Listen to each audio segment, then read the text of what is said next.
مغارة الجمل بزكزلة هي مغارة شهيرة وموقع أثري وسياحي بارز في شمال شرق المملكة المغربية.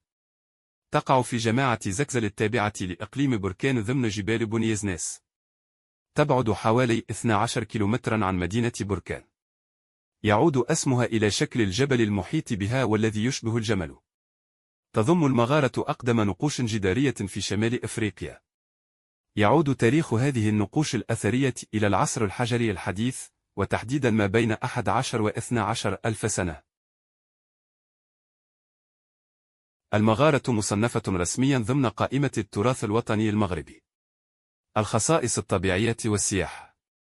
يبلغ عمق المغارة حوالي 80 مترا في باطن الأرض. تحتوي على سواعد ونوازل طبيعية وغطاء من بلورات الكلسي. تتميز المغارة بظاهرة طبيعية حيث تتفجر بالمياه الجارية وتتدفق بغزارة بعد فترات التساقطات المطرية والثلجية الكثيفة. تقع في منطقة وادي زكزل الغنية بالبساتين، خاصة أشجار المشمش والمزاح، منابع المياه، والأجراف الطبيعية.